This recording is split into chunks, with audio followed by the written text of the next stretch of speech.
Now, recently, as you guys know, Trump shook up his campaign staff again for the second time in 2 months? Another very important shakeup. People being changed out. For example, now you have Breitbart chair Steve Bannon as Trump's campaign CEO. And then you've got Roger Ailes, who's not an official part of the campaign, but he's advising Donald Trump. And get this. This is the funniest part. Roger Ailes is advising Donald Trump on how to debate Hillary Clinton. Oh, boy. Then, of course, the usual stable of weird people. You've got Paul Manafort, who's still on, who's in a little bit of trouble, possibly for directing Ukrainians to lobby money to U.S. politicians, or something like that. So, fun, right? Lots of fun. And, of course, you've got Roger Stone, who's been part of that campaign. He'll play a role in this story later on. But first, as I said, this campaign is now essentially turning into a campaign full of media figures that happen to be very ultra right wing, right? So that kind of leads me to the theory that's been floating around about Donald Trump. How Donald Trump is, and we've talked about this before, Donald Trump seems to be throwing the campaign. He seems to be shooting himself in the dick over and over again since the Republican nomination, saying horrible things, not really attacking Hillary Clinton on any sort of substance, like what the American people want to see. In fact, we've had little substance in these discussions ever since Bernie Sanders was, endorsed Hillary Clinton. Now, it's important to note that Bernie Sanders didn't actually suspend his campaign or release his delegates. Interesting. That's just a little interesting tidbit that's going on with the Sanders. He didn't officially suspend his campaign, even though he endorsed Hillary Clinton, right? So this election's been really weird. So the weirdest thing is Donald Trump and how it seems like he wants to lose. Now, he doesn't want to lose on November 8th, right? He doesn't want to be a loser, but at the same time, he seems to be sabotaging himself in many different ways. And then throwing out the idea that, well, if I lose in November, it's not because I lost, because I'm not a loser, I'm a winner. I'm a winner. I'm winning. I'm always going to win, because I'm the best person. I got big brain. And, I'm a winner. Well, he doesn't want to lose in November. So he's planted the seed of, if I don't win, it's because Hillary Clinton rigged it like she rigged it against Bernie. Preposterous. What a ridiculous idea. Now, here's the thing, right? The theory is that he didn't even think that he was going to get this far in this election. I mean, he was saying the most outrageous, heinous things before. And the whole campaign, the whole primary campaign was him saying one outrageous thing after another. One outrageous thing after another, after another, after another, after another. So we forget about the other outrageous things that he said. Now, a lot of us are like, me included, no, the guy's an idiot. He's unchained. He's a loose cannon. Maybe this is a plan all along, is to just get attention so that he could increase his brand, right? Increase his brand. Now, it didn't work because he kept winning. He kept winning and winning in the Republican primary. And now that he's won the Republican nomination, the guy's like, oh my God, I don't want to be president. That's work. But I also can't lose. What am I going to do? So this is essentially what Michael Moore has been saying, right? In fact, Michael Moore wrote a piece in Alternet, and he said this, quote, Trump was unhappy with his deal as host and star of his hit NBC show, The Apprentice and the Celebrity Apprentice. Simply put, he wanted more money. He had floated the idea before possibly running for president in the hopes that the intention from that would make his negotiating position stronger. Now, right there is a ridiculous idea. I'm going to run for president so I have more leverage in contract negotiations with NBC. Now, remember what Tony Schwartz said back in his New Yorker piece? That Trump was, no, not the New Yorker piece, but it was actually back in 1985 for New York Magazine. And he said something about Trump being a ham-fisted thug. Well, that kind of sounds like something a ham-fisted thug would say or try to do. I'm just saying, like, I got a great idea. I'm going to run for president and lose to strengthen my negotiating position with NBC. Then again, we're talking about Trump here, the guy who bungles deals and somehow remains rich. But anyway, now, Moore writes, his comments were so offensive, NBC, far from offering him a bigger paycheck, immediately fired him with this statement. Due to the recent derogatory statements by Donald Trump regarding immigrants, NBC Universal is ending its business relationship with Mr. Trump. Epic fail.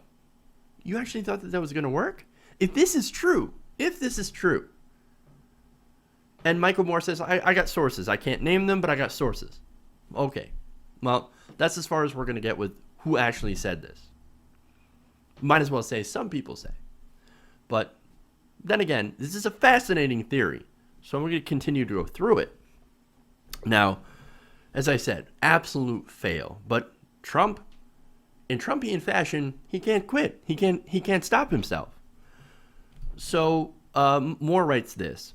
Trump, to his own surprise, ignited the country, especially among people who were the opposite of billionaires. He went straight to number one in the polls of Republican voters, up to 30,000 boisterous supporters starting showing up to his rallies. TV ate it up. So though he lost his deal with NBC Universal, he got galvanized. An ego boost from all of these people showing up to his rallies and going, yeah, Trump. He says it the way it is, except when he doesn't mean it, and except when the media makes fun of him for it. But anyway, he says what he means. He says what he means. Now, Moore writes, Trump fell in love with himself all over again, and soon forgot his mission to get a good deal for a TV show. Trump decided that reality TV was too small a venue for his big personality.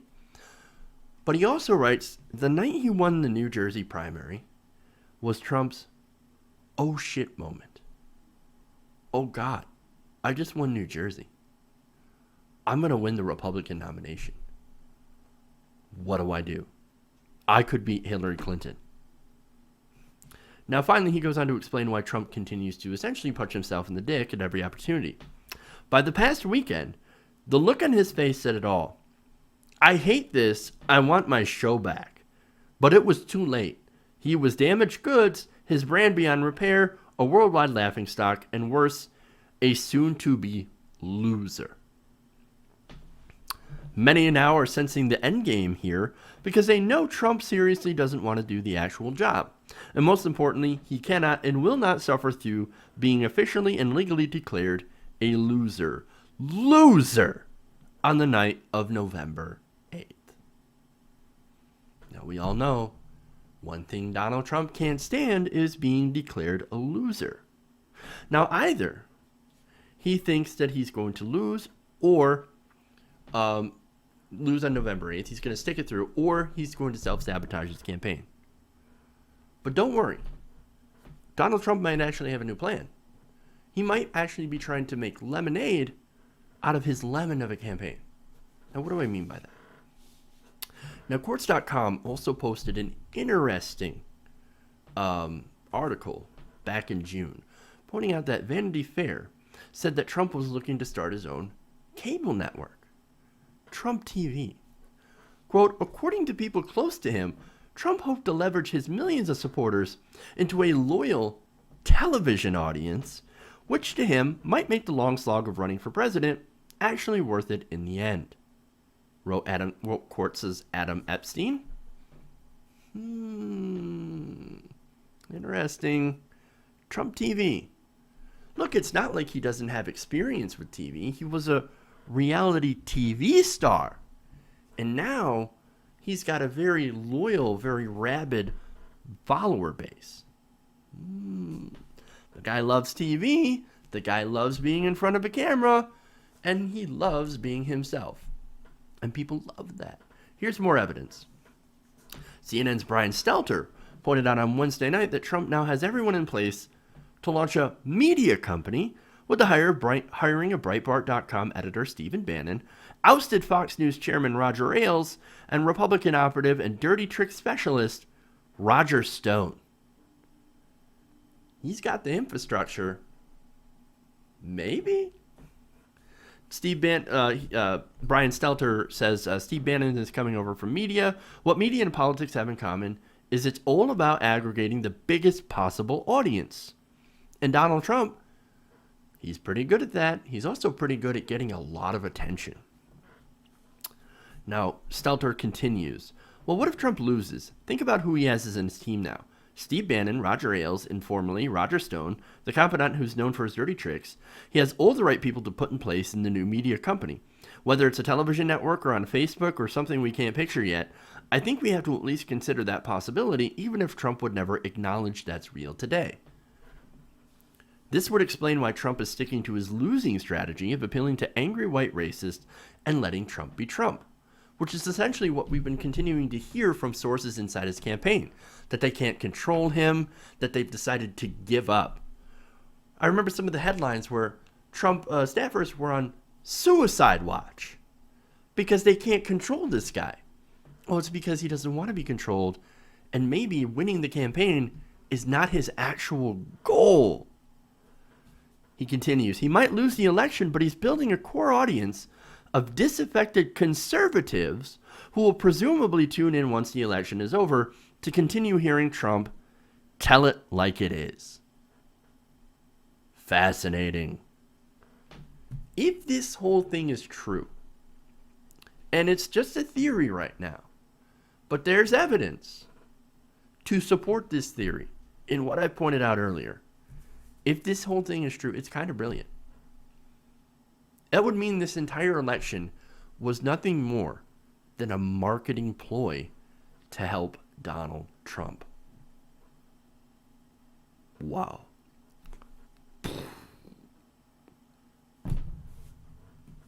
Look, is there any merit to this story, to this whole theory? I'm not really sure.